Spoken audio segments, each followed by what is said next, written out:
Donc on va commencer par couper la doublure, puisque la paire d'essayage n'avait pas de doublure, mais la paire définitive bien sûr sera doublée.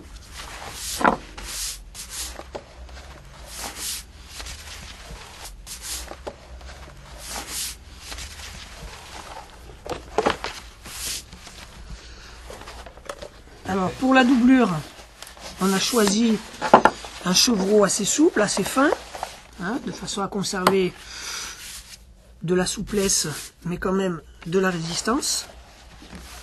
Les doublures sur la chaussure homme se font souvent en veau, mais le veau étant plus fort, le client a préféré une peaucerie plus fine, donc on choisit du chevreau plutôt que de la chèvre, le chevreau étant quand même plus dense.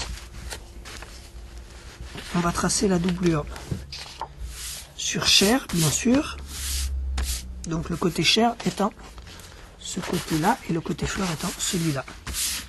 Après avoir bien repéré qu'il n'y ait pas de défaut,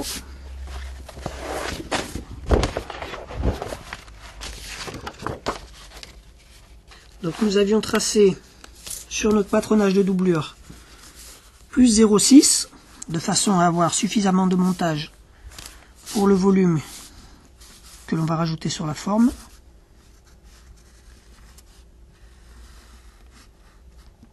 On rajoute donc 6 mm sur l'avant de la claque.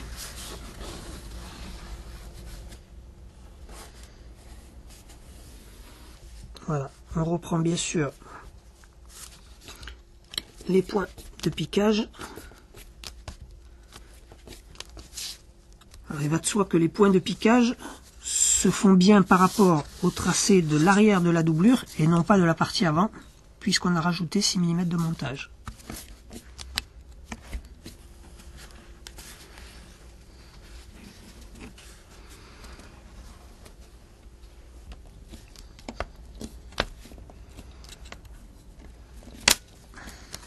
Voilà, on va pouvoir procéder à la coupe des claques et des quartiers, sans oublier de rajouter les glissoires, puisque à l'intérieur de la tige, les quartiers seront ici en deux parties, avec un glissoire qui va venir se situer ici, qui permettra au cuir de ne pas déchausser. Les glissoires étant des parties en frottement avec le pied, il est impératif de les prendre dans des très bonnes parties de la peaucerie, donc des cuirs qui ne soient pas flancheux.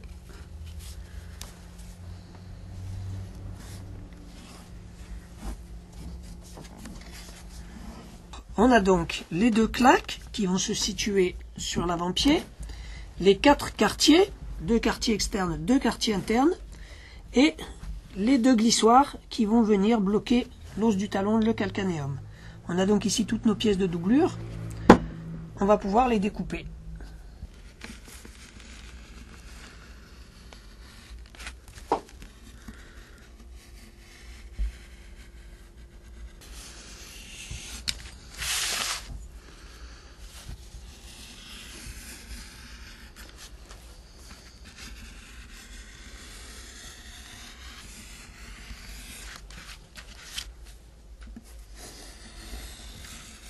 On a découpé les pièces de la tige.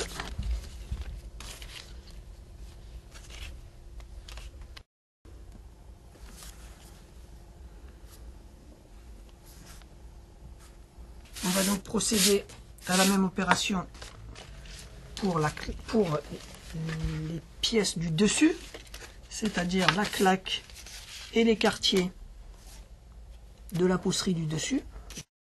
Donc on a ici un box, donc c'est un veau, hein, en cuir de veau. Alors bien sûr on va également respecter le sens de coupe comme on l'a fait pour la doublure, pour les pièces du dessus de la chaussure, donc du dessus de la tige. Donc on a ici la queue de l'animal, les pattes arrière, et ici la partie haute, donc les pattes avant et la tête qui se situe ici.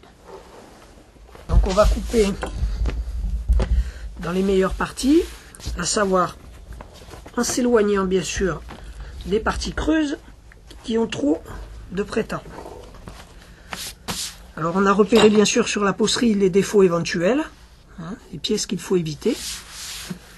Donc évidemment il ne faut pas couper dans ces parties-là parce que ce défaut se verrait sur la chaussure.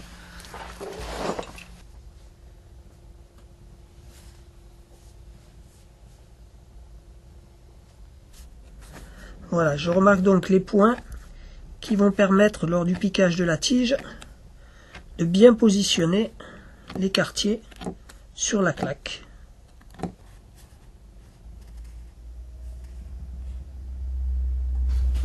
On va quand même préférer couper les quartiers dans la meilleure partie de la peausserie qui est celle-là.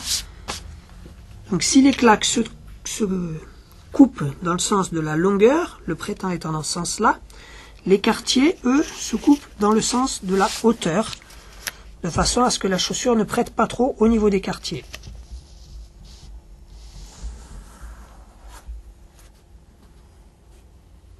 Donc, on a bien les deux claques, les deux quartiers externes et les deux quartiers internes.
On va pouvoir maintenant préparer les différentes pièces de la tige avant le piquage.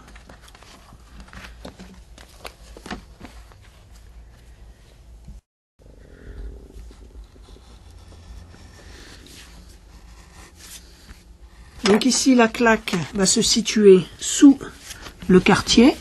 On va donc parer la partie de la claque qui sera sous le quartier pour que ça ne crée pas de surépaisseur dans la chaussure, de façon à ce que cette partie-là ne blesse pas le pied.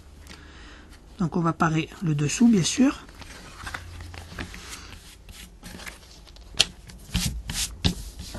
Et les parages se font côté chair.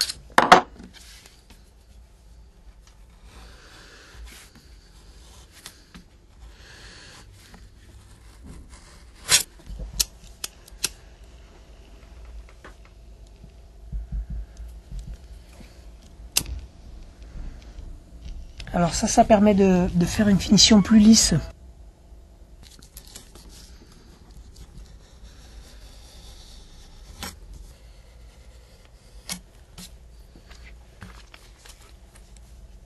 Voilà. Tac. Tac. Voilà, ça c'est prêt. Quand même. Les languettes. Alors on va mettre des renforts de tige au niveau des quartiers, puisqu'on aura ici les œillets. Donc on va préparer des petits renforts de tige.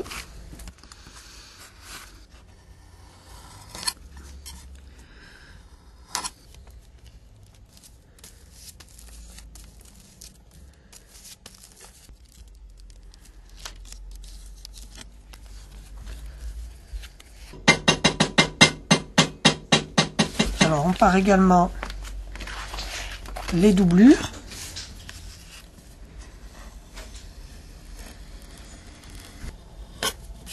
Alors sur les doublures on part également les quartiers.